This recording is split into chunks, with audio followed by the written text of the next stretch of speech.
ओम भगवते श्रीकृष्णाय नमः। श्रीमद्भगवद्गीतायै नमः। गीता अध्याय 2 के आज 54 से 72 तक के श्लोकों का पाठ करते हैं, जिसमें स्थिर बुद्धि पुरुष के लक्षण और उसकी महिमा भगवान के द्वारा अर्जुन को बताई गई है।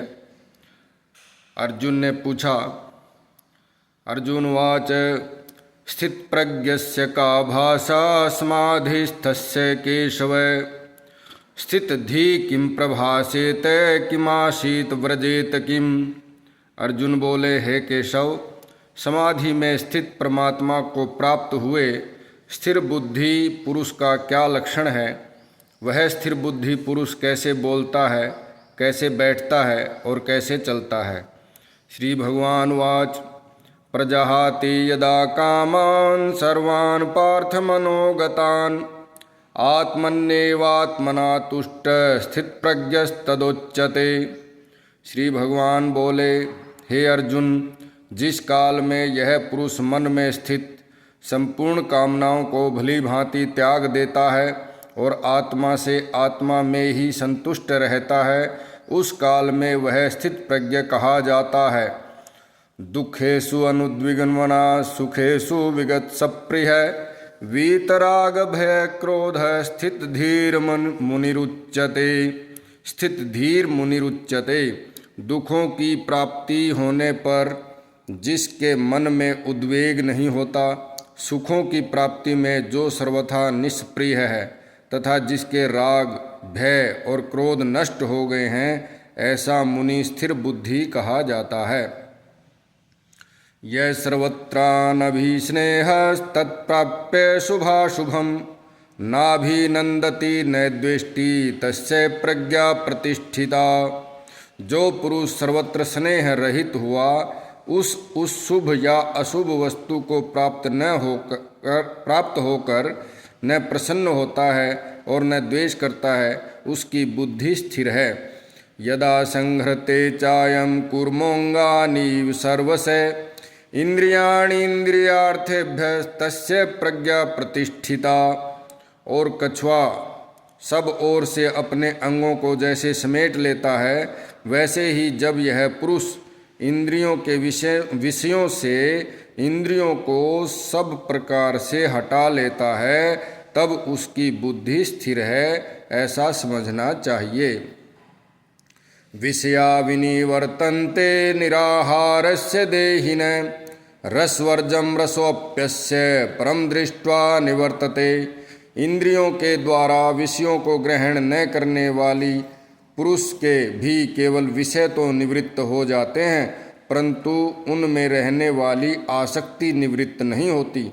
इस स्थित प्रज्ञ पुरुष की तो आसक्ति भी परमात्मा का साक्षात्कार करके निवृत्त हो जाती है।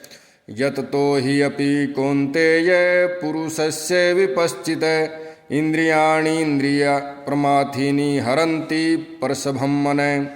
हे अर्जुन, आसक्ति का नाश न होने के कारण वे प्रमथन स्वभाव वाली इंद्रियां यत्न करते हुए बुद्धिमान पुरुष के मन को भी बलात् हर लेती हैं।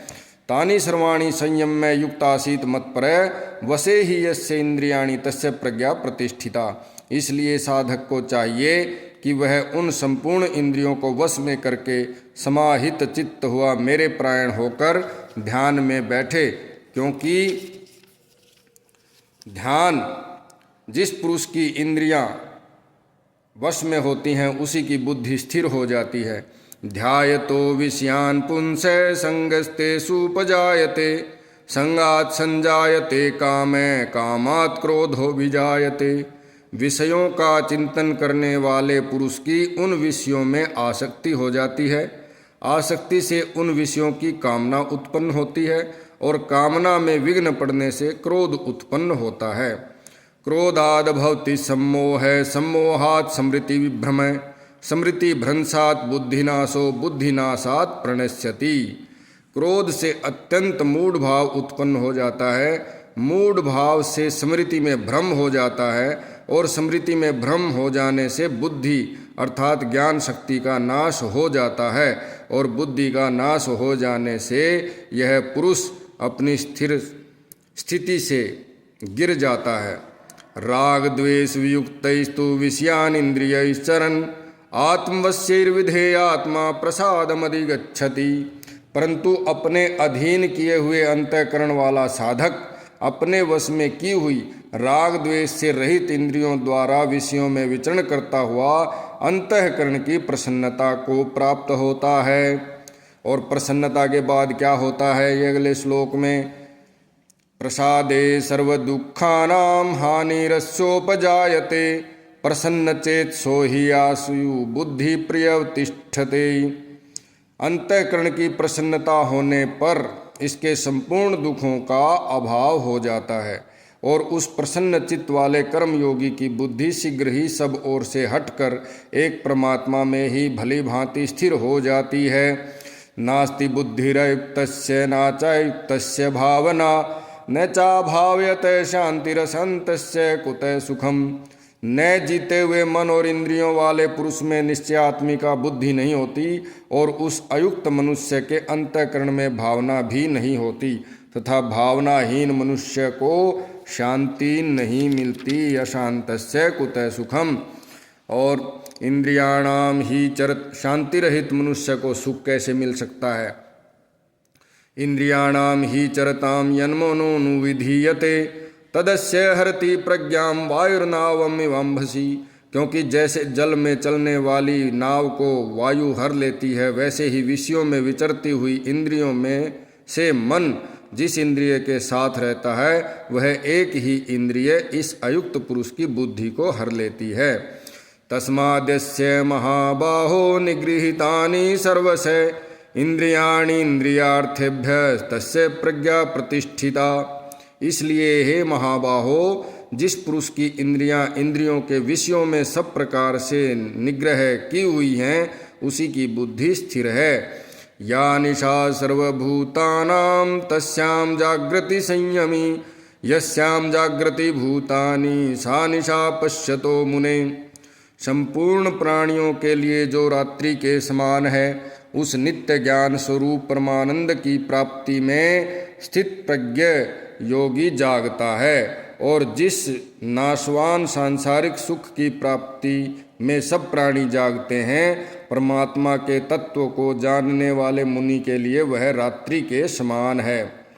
आपूर्यमाणम अचल प्रतिष्ठम समुद्रमाप प्रविशन्ति यद्वत् तद्वत् कामायं प्रविशन्ति सर्वे शांतिमाप्नोति न काम कामी।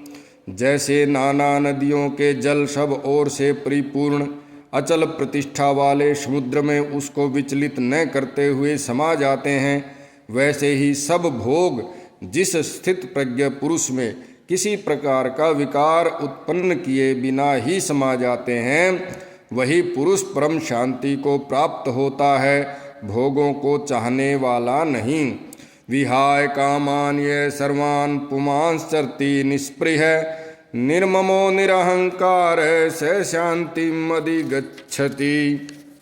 जो पुरुष संपूर्ण कामनाओं को त्याग कर ममता रहित अहंकार रहित और सप्रिया रहित हुआ विचरता है वही शांति को प्राप्त होता है, अर्थात वह शांति को प्राप्त है। ऐसा ब्राह्मी स्थिति पार्थ नैनां प्राप्य विमुह्यति स्थित्वा श्यामंत कालेपि ब्रह्म निर्वाणम रिच्छति।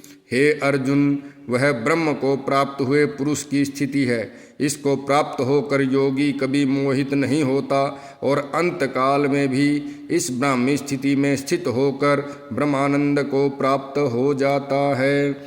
ओम तत्सदिति श्रीमद्भगवद्गीतासु उपनिषत्सु ब्रह्म विद्यायां योगशास्त्रे श्रीकृष्णार्जुन संवादे सांख्य योगो द्वितीयः। जय हो श्री भगवान कृष्ण की जय। भगवद गीता। बोलिए श्री सत्य सनातन धर्म की जय हो।